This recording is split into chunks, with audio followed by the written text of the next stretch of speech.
Facebook, Twitter, WhatsApp और Instagram के इस दौर में राजनीति एक मुश्किल चीज़ है। नेता को जहां इन प्लेटफॉर्म पर अपनी उपस्थिति दर्ज करानी होती है तो वहीं उसे उतनी ही मेहनत ग्राउंड पर करनी होती है। यानी एक नेता के पास यही दो ऑप्शन जिसके माध्यम से वह लोगों से जुड़ता है। एक पर पकड़ भले ही मजबूत हो, यदि दूसरे पर हाथ ढीला पड़ गया तो व्यक्ति कुछ कर ले, राजनीतिक नहीं कर सकता। फिलहाल हम बात कर रहे हैं प्रियंका गांधी की, जिन्होंने न ट्विटर और फेसबुक पर गदर मचाया हुआ है बल्कि ग्राउंड पर भी उनका जलवा देखने को मिल रहा है। प्रियंका किस हद तक मुद्दों को समझती है और कैसे उनकी राजनीतिक में हर बीतते दिनों के साथ निखार आ रहा है, इस बात को समझना है तो हम बीते दिनों हुई उनके उस मथुरा दौरे का अवलोकन कर सकते हैं, जहां उन्होंने पीएम मोदी और यूपी के सीएम योगी आदित्यनाथ से तीखे सवाल किए। शहीद होने भेजा, आज वो किसान सड़क पर बैठा है। 90 दिनों से देश की राजधानी के बॉर्डर पर अपने अधिकारों की लड़ाई वो किसान लड़ रहा है। 215 किसान शहीद हुए।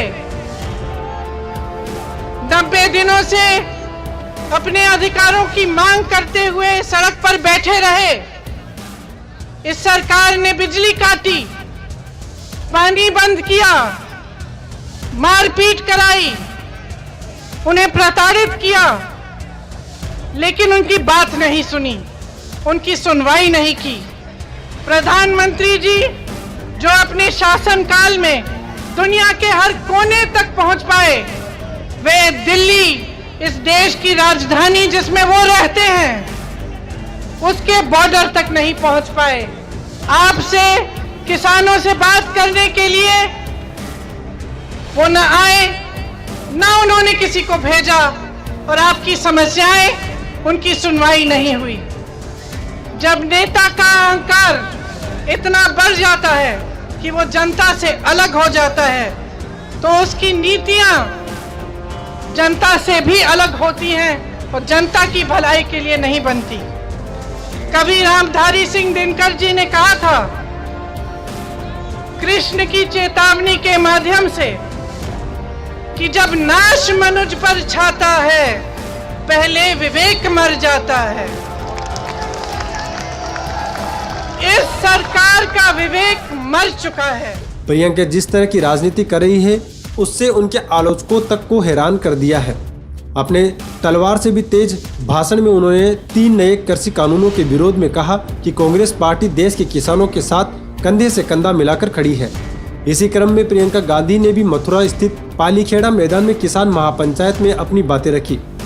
भाषण में प्रधानमंत्री नरेंद्र मोदी पर जमकर हमला बोला। मौके पर प्रियंका केंद्र सरकार और पीएम मोदी पर आरोप प्रत्यारोप लगा रही थी। प्रियंका गांधी वाड्रा पर यूपी में हाशिए पर पड़ी कांग्रेस की साख को वापस लाने की जिम्मेदारी है और इसी वजह से पश्चिम यूपी में कृषि कानूनों के खिलाफ लोगों में गुस्सा है, उसका वो पूरा फायदा उठाने की कोशिश कर रही है।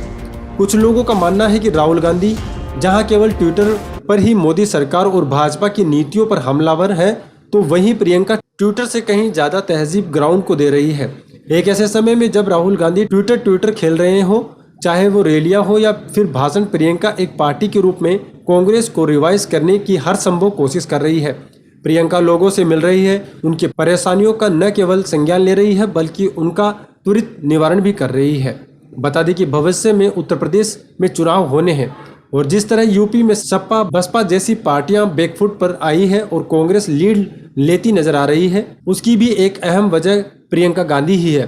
कुछ लोगों का कहना है कि अगर उन्हें पार्टी में राहुल गांधी वाली पोजीशन दे दी जाए तो कांग्रेस की दशा और दिशा दोनों ही बदली जा सकती है। खैर जो भी हो, आपके इस वीडियो पर क्या विचार हैं आप हमें कमेंट करके जरूर बताएं। साथ ही ऐसी ही खबरों के लिए आप हमारे चैनल को सब्सक्राइब करें और बेल आइकन को जरूर दबाएं।